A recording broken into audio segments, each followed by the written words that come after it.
All right, so you sent over some really interesting articles about what's on the horizon for cybersecurity in 2024. Yeah. We've got this one article that really digs into the top 10 trends that everyone seems to be talking about. Mm. And we've also got that in-depth analysis from Gartner. Right. Today, we're going to unpack what's really changing, not just the buzzwords that get thrown around. So you Absolutely. can kind of be ahead of the game. Yeah, it really is a rapidly evolving landscape. Yeah. So understanding these trends is really key Yeah. to making sure you are making smart decisions about your own security. Definitely. And I think let's just kick things off with kind of the big thing that both of the articles talk about, AI, artificial intelligence and machine learning. Right. It seems like it's going to be a really essential tool in cybersecurity going forward. Absolutely.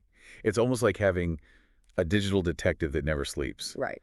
that's constantly scanning for threats and looking for any signs of trouble. Yeah. It's amazing. And, both articles talk about how AI and machine learning can analyze just huge amounts of data. Right. In real time, Yeah. which allows these security systems to be able to predict and respond to attacks so much faster Right. than traditional methods ever could.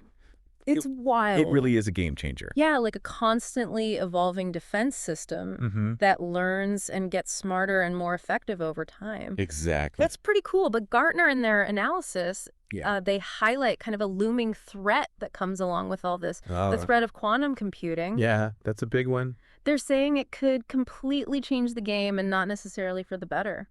It's true. Quantum computing has the potential to crack the encryption methods Oh. that we rely on today. Like all of them. Essentially, it could make a lot of our current security infrastructure Oh, wow. obsolete. So, how do we even prepare for that? Yeah, it's a huge question. Yeah. Imagine a world where all of your sensitive information that's online, your banking details, your personal data, Yeah. everything Right. is suddenly vulnerable overnight. Okay. That's a little unnerving. Yeah. Scary thought. So, how quickly could this realistically happen? What can businesses do now Right. to get ready for this? Well, putting an exact timeline on it is difficult, Right. but the threat is real, and businesses really need to start preparing now. Okay. Exploring and implementing what's called quantum-resistant cryptography is going to be crucial. Okay, so what does that even look like? Well, it involves things like lattice-based cryptography, Okay. which is designed to be able to withstand attacks from even the most powerful quantum computers. So there are people working on this. Yes, absolutely. Thank goodness. Companies like IBM and Google are already making significant strides Wow. in developing these solutions. So it's not all doom and gloom. No, not at all. There are proactive steps businesses can take. Absolutely. Okay, well, let's shift gears a little bit and talk about something a little bit closer to home. Sure. The Internet of Things. Right. That smart fridge you just bought or Yeah. your fitness tracker. Yeah. All those devices are part of this rapidly expanding network Huge network. that are becoming increasingly attractive targets for hackers. Exactly. What can we do? The Internet of Things is a unique challenge Okay. because it just drastically expands that potential attack surface. Right. Suddenly, everything from home appliances to industrial sensors are all connected to the Internet. Yeah. And each new connection creates a potential entry point for cyber criminals. Oh, gosh. It's Right. like they just keep opening doors. Yeah, basically. So both articles emphasize that we need stronger security standards for these devices. For sure.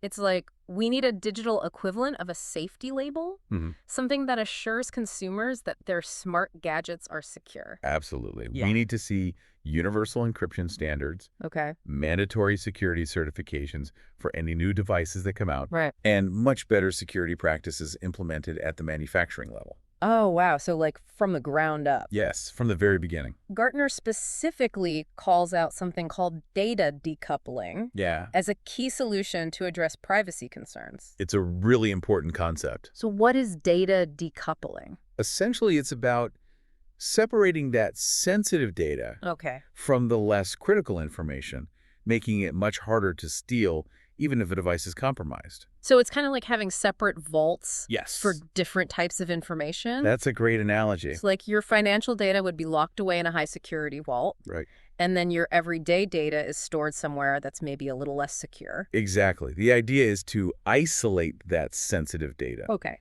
So even if one part of the system is breached, Yeah. the most critical information remains protected. Smart. It's all about minimizing the damage potential of any single attack. That's a really good idea, but is it realistic? It's a good question. Are companies actually implementing this? It's gaining traction, Yeah.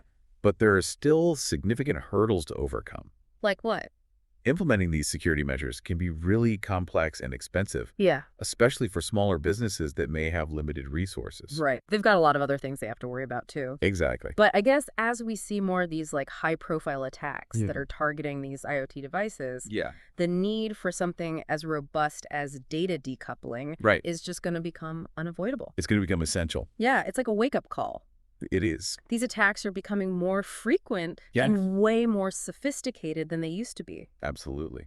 And speaking of changing landscapes, one of the articles really focuses on this one specific remote access tool. Okay. But I think the bigger takeaway is how remote work Yeah. has just permanently changed the game for cybersecurity. Oh, for sure. The shift to remote work has completely reshaped the security landscape. Yeah. Now, employees are accessing all sorts of sensitive data from all different locations.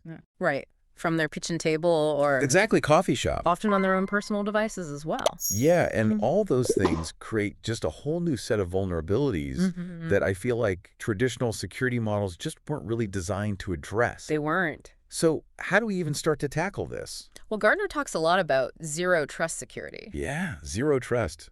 I've heard that a lot. Yeah. What does that even mean? It's a really important concept. Yeah. They describe it as a system where no one, Okay. regardless of their position or location, automatically gets access to anything. Yeah. It's like having a security checkpoint at every single door in your digital office. I like that analogy. Yeah. It paints a good picture. So how are companies adapting to this? Is it even possible to secure a workforce that's so spread out? It is definitely possible, Okay. but it is a journey, Right. not a quick fix. Sure. It requires a fundamental shift in how we approach security, Okay. moving away from that traditional perimeter-based approach. Yeah. Where we're just trying to build a wall Sides and apart. keep everybody out. We can't rely on walls anymore. So with zero trust, it's more about like, It's about constantly validating yeah, every user and every device Yeah. that's trying to access the network. got it. It's like saying trust no one, verify everyone. Yeah. It's about being constantly vigilant. So it's way more dynamic It is, and Matt. way more proactive Absolutely. than our old way of doing things. It has to be. But how does this work in practice? Yes. What are the core principles here? Well, first, there's the concept of least privilege. Okay. So that means that users are only granted access to the specific resources they need to do their jobs Okay. and nothing more. So like no more just giving everybody access to everything? Exactly. Just in case. We need to be much more specific about who Right. has access to what. Got it. Okay. Then there's multi-factor authentication, Right, right. which adds those extra layers of security beyond just a username and password. Like those codes you get sent to your phone or Right. email. Exactly. When you try to log into a website. Those are becoming increasingly important. Yeah. And then there's continuous monitoring and verification. Okay. So zero trust assumes that a breach is always possible. Oh, wow. So it's about constantly watching for any suspicious activity Right. and verifying user identities. That's smart. Yeah. Okay, so it sounds like a much more robust approach to security, It is. but it also sounds incredibly complex. It can be. So what are the biggest hurdles for businesses that are trying to implement all of this? One of the biggest challenges is legacy infrastructure. Uh, A lot of companies are still relying on outdated systems yeah, that were not designed for this kind of security model. right. So upgrading those systems can be costly and time-consuming. That's a big investment. It is. What about the human element? Yes, that's a crucial part of it. How do you get all the employees on board with this new way of working? User adoption is another big hurdle. Sure, people are creatures of habit. They are. It's hard to change. It requires clear communication from leadership, Okay. comprehensive training programs for everyone, Mhm.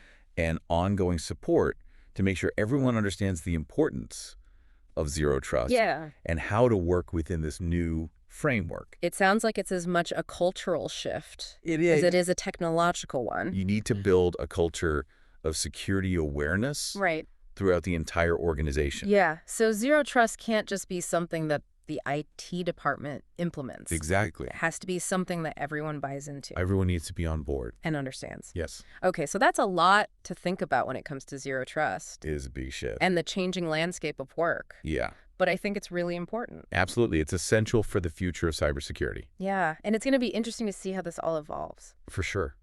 Okay, so we've talked about AI as this like powerful tool, for the good guys, Right. but also a potential weapon for the attackers. We talked about the Internet of Things and all those new vulnerabilities Mm. and how remote work is changing everything. Yeah, for sure. But there's this one piece of the puzzle we haven't really talked about yet, Okay. and that's you and me. Right. The human factor. Yeah, the human element. It's so important. Because as all this technology is getting more sophisticated, Yeah. so are the tactics that the cyber criminals are using. Thanks. And they know Yeah, that humans are often the weakest link. it's true. We're all susceptible to making mistakes. I mean, we've all heard those stories, right? Yeah. About people falling for those phishing scams. All the time. I have to admit, I almost fell for one myself recently. Oh, really? It looked exactly like an email from my bank Wow. asking me to update my security details. Yeah. And I was like, oh, okay, I better do this. Right. But then at the last minute, I noticed this tiny little error in the sender's address. Oh, wow. And I was like, wait a minute. That's a close call. Yeah, it was so close. That just goes to show how sophisticated these attacks are becoming. Yeah. They're designed to prey on our trust Mm-hmm. and our habits. Right. You just kind of click without thinking. Exactly. Yeah. We're all busy, Yeah. and we're used to getting these kinds of emails. And they look so real. They do. They really do. It's scary. And these phishing attacks aren't just limited to email anymore. Oh, no. They're everywhere. Social media, Okay. text messages, No. even phone calls. Wow. Cyber criminals are getting really creative. So it's like they're trying to reach us wherever we are. Exactly. Wherever we're spending our time online. And I feel like our phones are becoming like the prime target now. Absolutely. We do everything on our phones. Yeah. So it's like a gold mine for these hackers.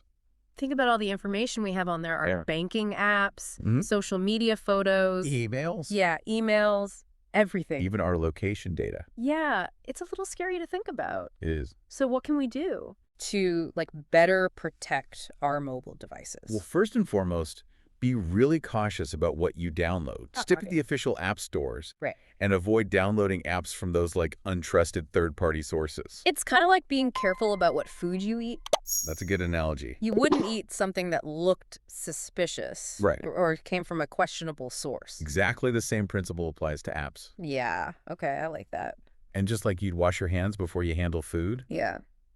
you should always use strong passwords and enable two-factor authentication On your phone. on your phone and for all of your important apps. Okay, so strong passwords. Yes. Two-factor authentication. Uh-huh. Download apps only from trusted sources. That's right. What else? Be really wary of public Wi-Fi. Okay. Avoid accessing any sensitive information, Like what kind of information? like online banking or shopping, Got it. when you're connected to a public network. So if I'm working from a coffee shop, I should probably avoid doing my online banking. That's a good rule of thumb. Okay, good to know. Those public networks are often unsecured, Right. which makes it much easier for hackers to intercept your data. Got it. Okay. Anything else? Keep your software updated. Oh, yeah. Those updates. I know they can be annoying, Yeah, they always seem to come at the worst time. but those updates often include security patches Okay. that fix known vulnerabilities. So it's like getting regular checkups at the doctor. Exactly. It helps keep you healthy and protected. Don't ignore those updates. Updates. Got it, even though they can be a pain. Now, you mentioned earlier that these cyber criminals are getting way more sophisticated. Yes. It's not just like lone hackers in their basements anymore. Right, it's much more organized now. So what does that look like? Well, we're seeing these highly organized cybercrime rings, Okay. nation-state actors, Wow. hacktivist groups, All with different motives. yes, and different levels of sophistication. It sounds like a real-life spy thriller It kind of is. with different players and agendas vying for control in this digital world. That's a great way to think about it. And it's like in those spy movies, Yeah, information is key. absolutely. The more we understand about the threats, Yeah. the better equipped we are to defend against them. And that's where resources like the articles you shared with us are so helpful Exactly. because they give us that valuable insight Yeah, new. into what the cybercriminals are up to. Staying informed is so crucial. Absolutely. So how do we do that? Well, there are a lot of great resources out there. You've got industry publications, security blogs, Yeah, podcasts, of course. conferences, Webinars, Okay. training courses. So it's like having your own intelligence network, Yeah, feeding you information about what the enemy's up to. exactly. And Yeah. it's not just about gathering information. Right. It's about understanding how to apply that knowledge to your own situation, Okay, so like what are my specific vulnerabilities? right? What are the biggest threats that you face? Got it. Once you understand your risks, Yeah. you can start taking steps to mitigate them. So it's about being proactive, Yes, not reactive. exactly. Don't wait for something bad to happen Right. before you start thinking about security. And it's about taking a multi-layered approach. Okay. Cybersecurity isn't just about technology. Right.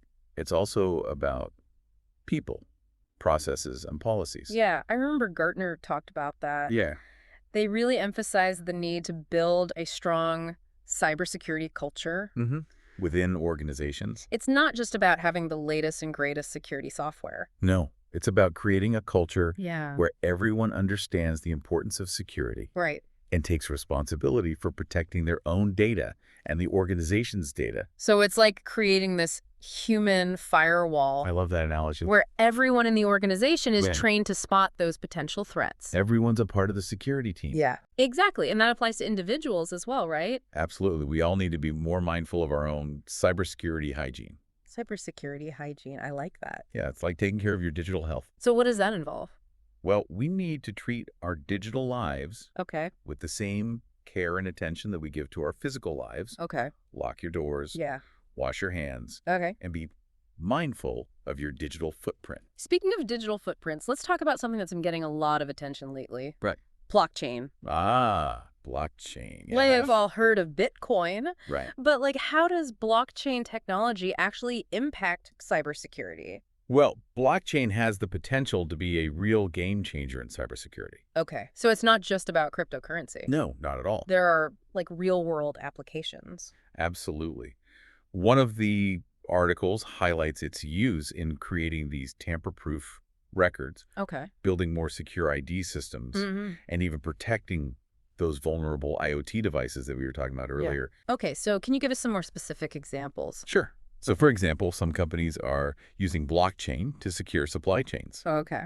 so they can track the provenance of goods from their origin to the consumer, Okay. which helps prevent counterfeiting and ensures the authenticity of products. So if I'm buying a designer handbag online, Yeah, blockchain could help me verify that it's the real deal. exactly. Yeah, And counterfeit. in the healthcare industry, Okay. blockchain is being used to create those secure and tamper-proof medical records. Oh, that's a good idea. This could help protect all that sensitive patient data Yeah, and prevent any unauthorized access or modification. that makes a lot of sense because medical records are like A prime a target. prime target for hackers. Absolutely. So having that extra layer of security is crucial. It is. Hmm. Another promising area is digital identity. Okay. Blockchain can be used to create those secure and verifiable digital identities. So it's like having a digital passport Yeah, that verifies who you are online. exactly. And Yeah. because blockchain is decentralized and distributed, Mm. it's much more resilient to attacks than traditional centralized systems. Okay, so it sounds like blockchain has a lot of potential. It does. But like any new technology, Yeah. there are probably challenges and limitations. Of course, blockchain is not a silver bullet. Right. It's important to carefully evaluate the specific use case Okay. and make sure that blockchain is the right solution. Right. For the problem that you're trying to solve. Exactly. It's not a one-size-fits-all solution. And it's still a relatively new technology. Yeah, very new. So there's still a lot of development and innovation happening. Absolutely. It'll be interesting to see how this all plays out. For sure. It's definitely a space to watch. Yeah. Okay, so before we wrap up this part of our deep dive, Okay. let's talk about something that's becoming increasingly important for businesses. Right. Cybersecurity insurance. Yeah, especially in light of all these evolving threats. Yeah, one of the articles really pointed out how expensive these data breaches can be. Oh, they can be devastating. Not just the financial losses, Right. but the damage to a company's reputation. Absolutely. That can Right. be even more costly in the long run.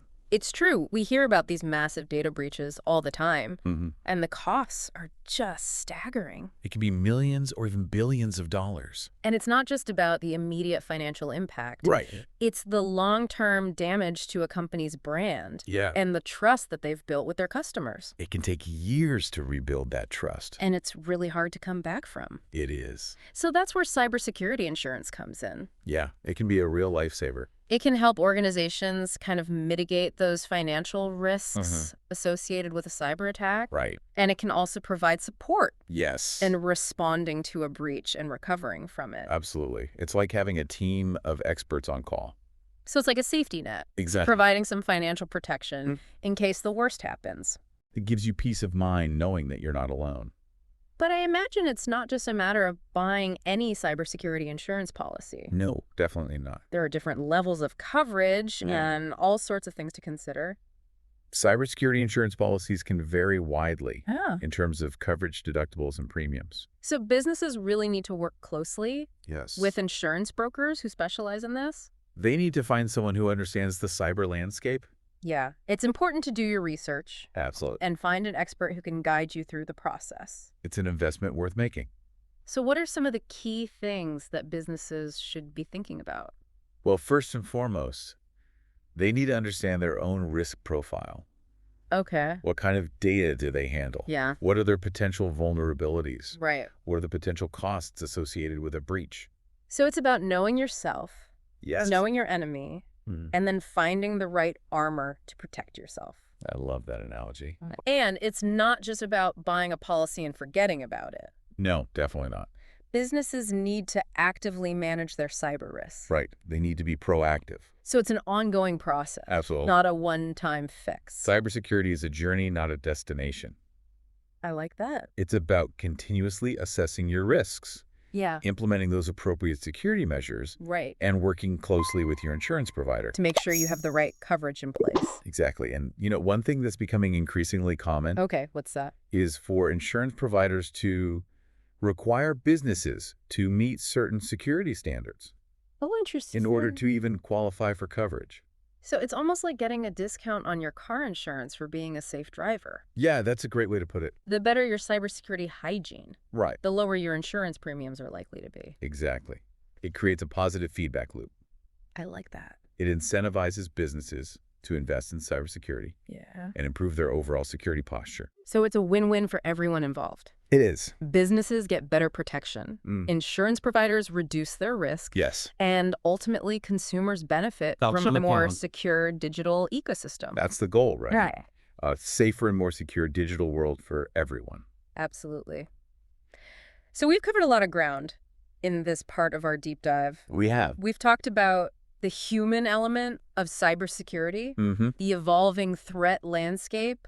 Those sophisticated phishing attacks, Yeah. the importance of mobile security, Right. the potential of blockchain. And the rise of cybersecurity insurance. It's a lot to keep in It mind. really is.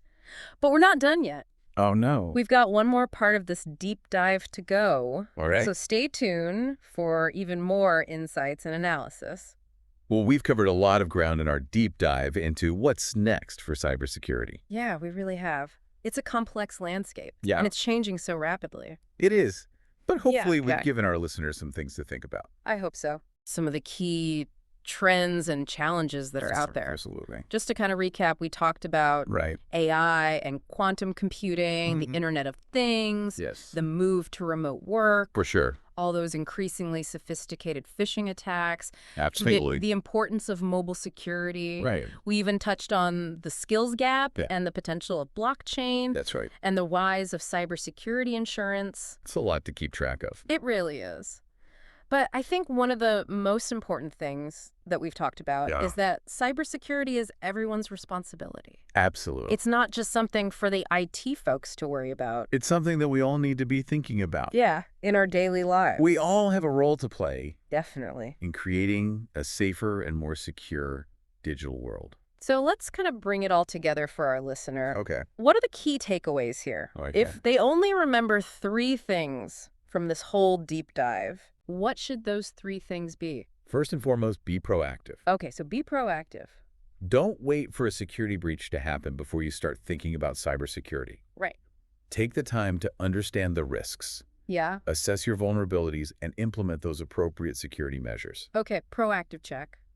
What else? Embrace a multifaceted approach. Okay. Cybersecurity isn't just about technology. Right. It's about people, processes, Right. and policies. Yep. You really need to address all of these areas to build a truly resilient security posture. So technology, people, processes, and policies. That's right. All right, what's the third thing they should remember?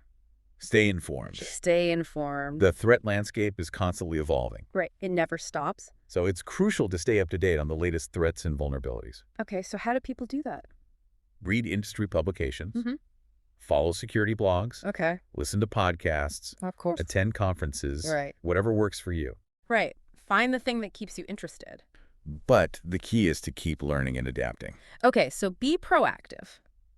Take a multifaceted approach and stay informed. Those Yeah. are three really solid takeaways. They are. And they all seem to tie back to this idea of developing a security-first mindset. Absolutely. Cybersecurity needs to be like top of mind Yeah. in everything we do online, Whether we're browsing the web, Yeah. shopping online, using social media, working remotely. it doesn't matter what you're doing online. Yeah.